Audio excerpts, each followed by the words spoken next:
Welcome everyone. So in this episode, I wanted to continue on the theme of heart rate variability and go how HRV can be used in measuring cognitive function and neurological research. And if you haven't checked, I made a kind of more general basic episode of heart rate variability.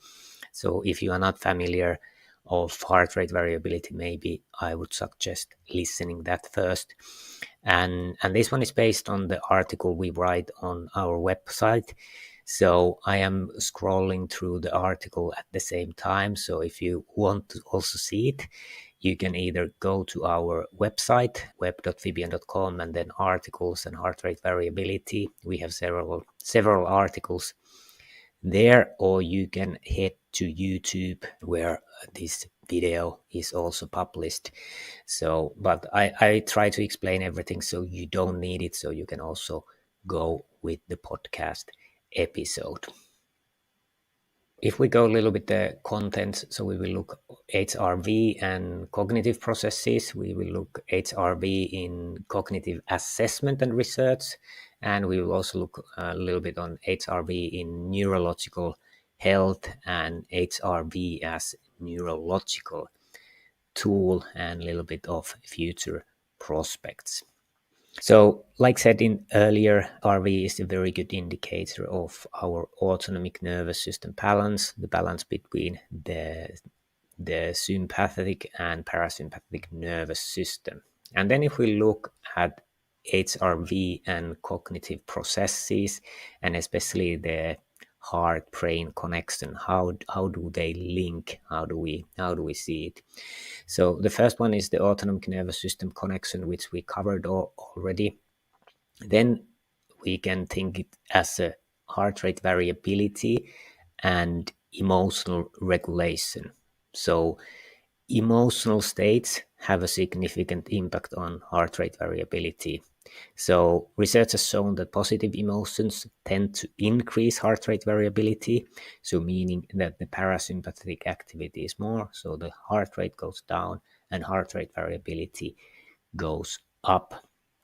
And it indicates greater resilience and flexibility in the autonomic nervous system response. And conversely, negative emotions can lead to reduced heart rate variability, signaling a stressed state in the body.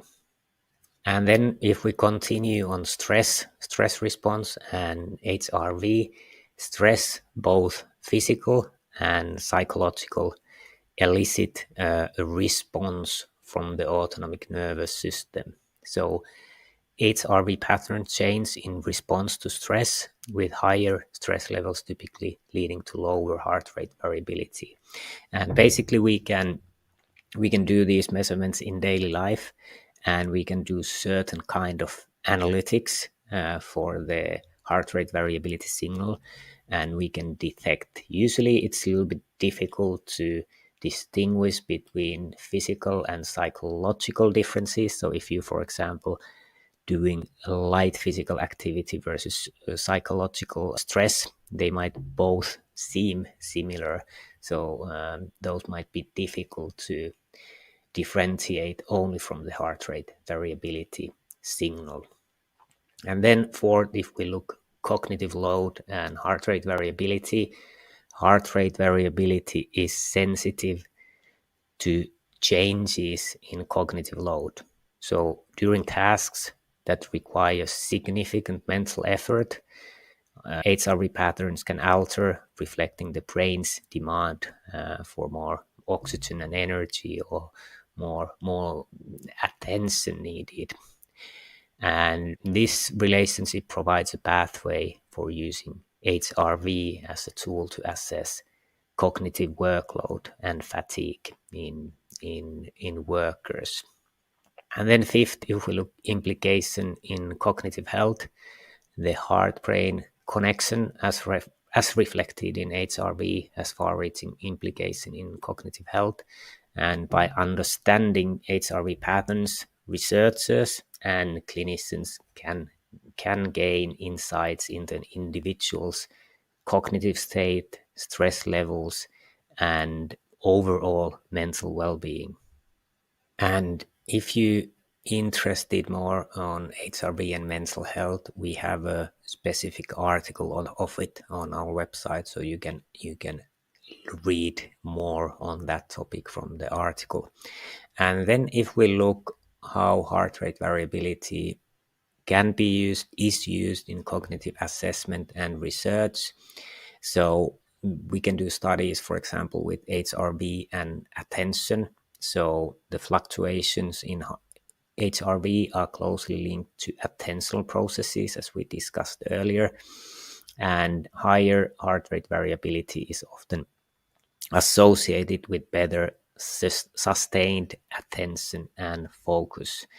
And studies use HRV to understand how attentional mechanisms are influenced under different conditions, including stress and fatigue. Then you can also study memory processes, so both short and long-term memory, as they both show a relationship with HRV patterns.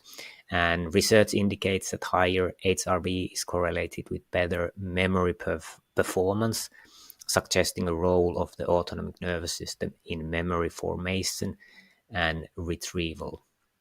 And third, we can do studies on HRV and decision making.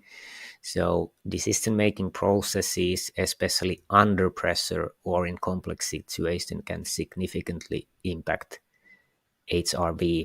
And researchers are exploring how HRV metrics can predict decision-making abilities and the potential stressors that can influence these cognitive processes. And like I said, we can measure the overall stress of the body doing daily measurements, and we can also measure the recovery during night with HRV.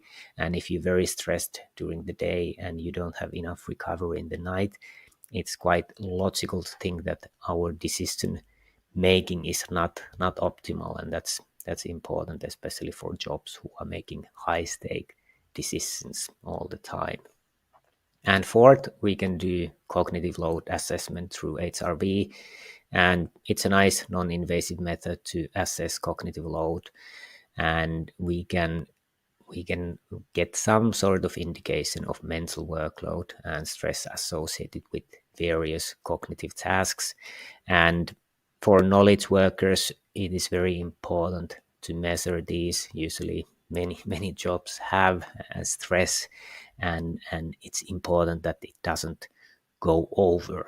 A certain amount of stress is good, but we should be able to recover from it during the night and during the weekends, and it shouldn't go over. And like we all know, burnout is very dramatic situation, and it can lead to kind of permanent changes in the brain. So it's important to assess the cognitive load in work and try to avoid burnout as much as possible.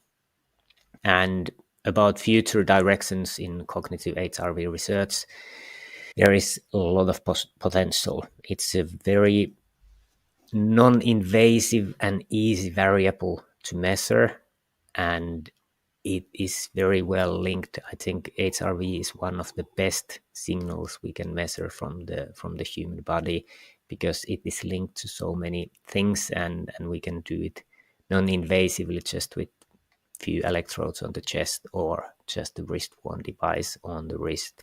So I think the future applications are vast. And before we go on how HRV can be used in neurological health and neurological research, I just want to give a quick update. We have a new Fibion Vitals device. It is worn on the chest with the heart rate belt, chest belt, and it's measuring a lot of signals with one single device. So it has a 9-axis motion sensor, meaning accelerometer, gyroscope, and magnetometer. It can measure one lead ECG with high sampling frequency. From that, we calculate the HRV and heart rate. And quite uniquely, it has a respiration sensor. So it is measuring the chest impedance. And when we breathe, the volume of the chest changes with the air, and it changes shape, and it changes at the same time the impedance of the chest cavity. And we can measure these changes in the chest cavity impedance, and we get the respiration rate at least in the rest. And it also has an integrated sensor for temperature, which is against the skin, so you get actually pretty good temperature measurement. Some devices have it inside the cover of the device, and then it's basically measuring the temperature of the sensor, which can be affected by outside temperature or inside temperature. And it also has a sound pressure sensor, which can be used for a different kind of detection. It's not recording the audio, so there's no this problem for the ethics, but it's measuring the sound pressure. So you can, for example, detect coughing, snoring, and you could also, in more sports science applications, for example, use to trigger certain things. So if you're interested, check our website for that. And also we have the bed sensor, which is a non-contact way of measuring heart rate variability very easily during the night. But let's get back to the topic. So HRV in neurological health, let's look 5 possible applications. So HRV is used and can be used in studying neurodegenerative diseases.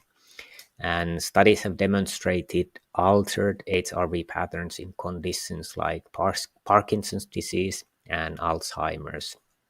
So it could potentially be used as an early biomarker for these diseases.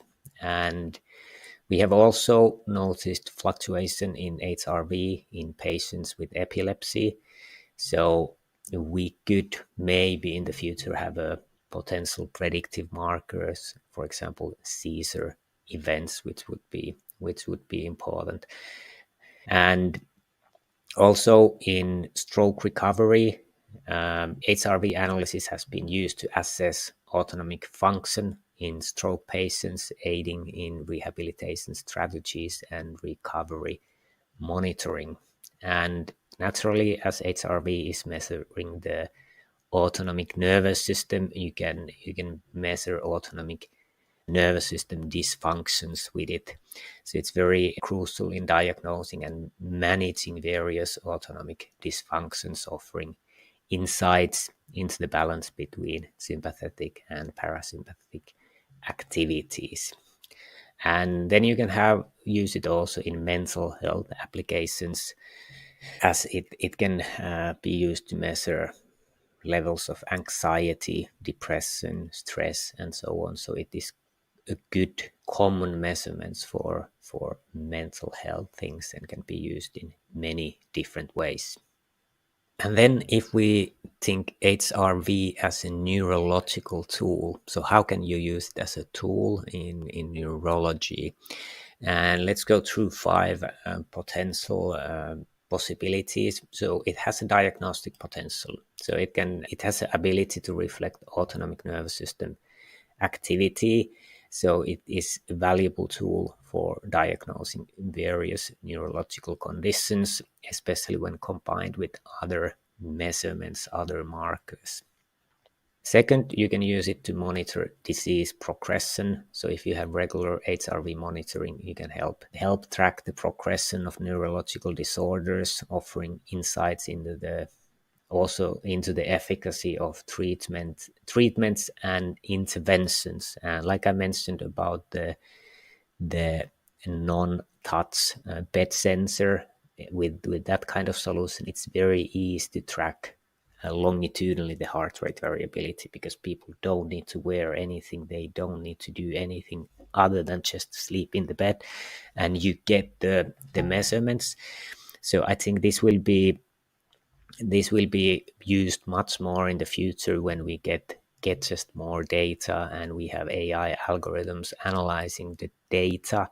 We can probably get much more information from heart rate variability when we have established a good baseline, and then we can follow up the changes for long times on a daily basis.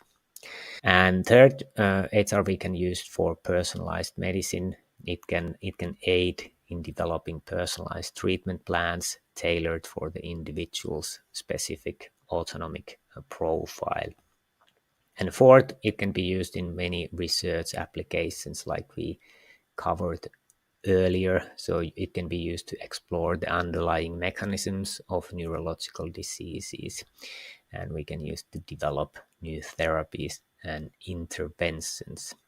And fifth, it has clinical implications. So for clinicians, HRV offers a non-invasive, cost-effective method to assess and monitor neurological health in patients. And if you're interested more in the HRV and personalized medicine, we have a specific article on that topic. And if we quickly look future prospects, there's technological innovations like that we can measure heart rate variability with wrist-worn devices. We can measure it with nearables without touch, without wearing anything on the body, and naturally integrating with other biomarkers. And I think this will be with the rise of AI, we can figure out more advanced analytics from when we combine HRV with other metrics. And probably we will find new applications for HRV in various cognitive and neurological contexts and also in other contexts. And there will be probably rise in personal health monitoring, especially with easier methods to measure and improving apps and solutions for that. And there's also global health implications as it's a non-invasive method and can be measured from large number of people pretty easily. And if we go conclusions and key takeaways, HRV is a powerful tool in understanding the heart-brain connection and its impact on cognitive functions. And the role of HRV in diagnosing and monitoring neurological health is expanding with applications in neurodegenerative diseases, epilepsy, stroke recovery, and mental health. And like mentioned, the technological advancements in the measurement technology and also with the analytics speeded up by AI will enhance HRV monitoring and open new applications for it. So thanks for listening and have a great day.